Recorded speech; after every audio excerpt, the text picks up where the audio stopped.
All right, if you look here, we're on Book 6, Section 14. These are still talking about the Druids and some of the other Gallic customs, all right? So your subject here is Druides, right, the Druids. And here you might be a little bit confused by this form consuerunt, but what you don't see, perhaps, is that it's shortened from consuerunt, right? This is a syncopated perfect. This is not uncommon, especially in poetry. So notice that Caesar has just shortened the perfect form by omitting the V and the E, right? Get used to seeing those forms. The way you identify them is first by remembering your principal parts, but then also by identifying the third person plural perfect active indicative ending. All right. So the Druids here, consuerunt, this is used as a perfect, but translated as though it were solent in the present. Right? They are accustomed a bello ab esse. Right? Here you notice that you have ab esse with a bello. The a is effectively repeated twice, both in the preposition and in the verbal idea. Okay? Get used to seeing that as well. So then you have the clauses coordinated here with neque, and they don't, or nor do they, pendunt tributa, and then here don't take una with tributa. This is not an adjective modifying it. You might note that this is a neuter plural accusative, but una here, watch out for it. It is an adverb, right? Meaning at the same time, right? Or in unison, cum reliquis, with the rest. Right?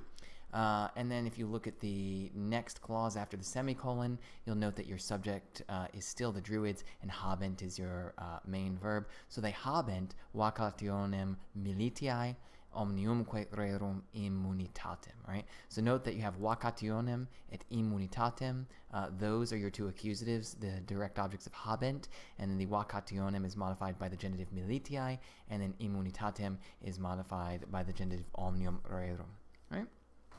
This next part I color-coded to make the relations between the words a little bit clearer. So here you have excitati, right, and multi. Now, excitati is a perfect passive participle from excito, excitare.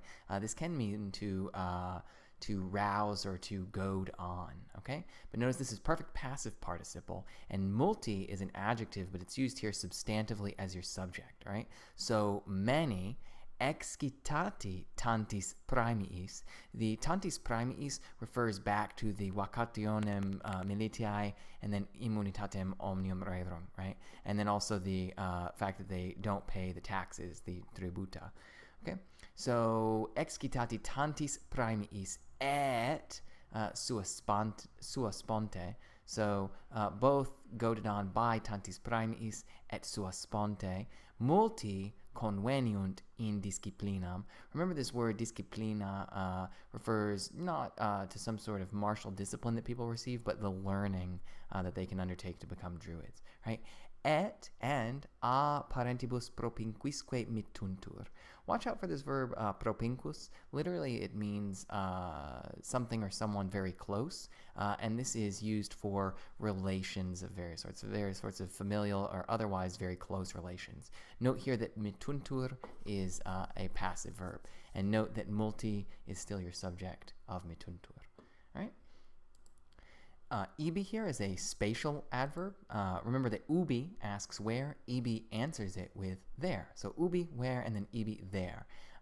There is going to refer to the disciplinam, in other words, the schooling that they're receiving there in the schools or in the structured learning environment, right?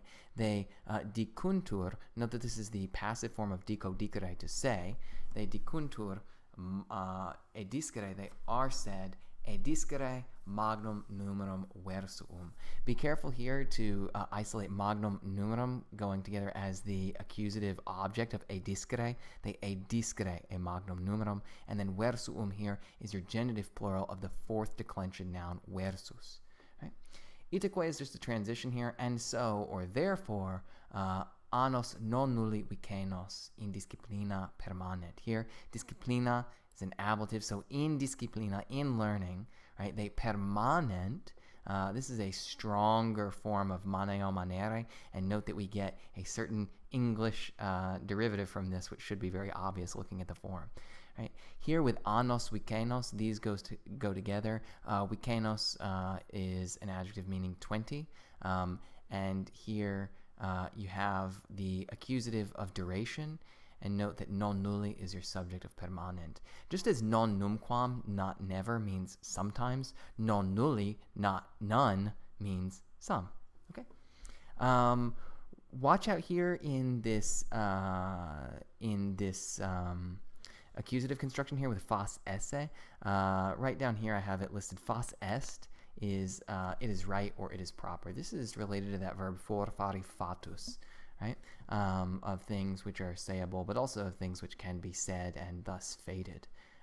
So they don't existimant. You've seen this one a couple of times already. So they don't think or reckon or even believe. You could translate it a little bit loosely. Fas esse, that it is fas, that it is right.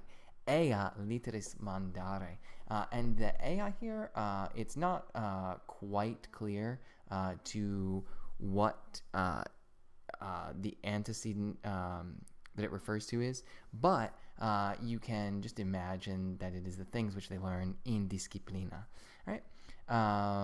So they don't think it's right to mandare ea literis, two letters, right? In other words, to write things down. Cum in reliquis fere rebus publicis privatisque rationibus graecis literis utantur. I should have color-coded this to make it a little bit easier. But what you have here is they don't do this. Cum, and here cum with the subjunctive is going to be equivalent to since, right? So since they utantur, here utor uti usus is a deponent verb, so don't translate this passively. It's an active verb, but you need to note that it takes an ablative of the thing which is used, right? And here, utantur, the thing which they use are graecis literis, right? So utantur graecis literis in reliquis fere rebus, in almost all other things, publicis privatisque rationibus, all right?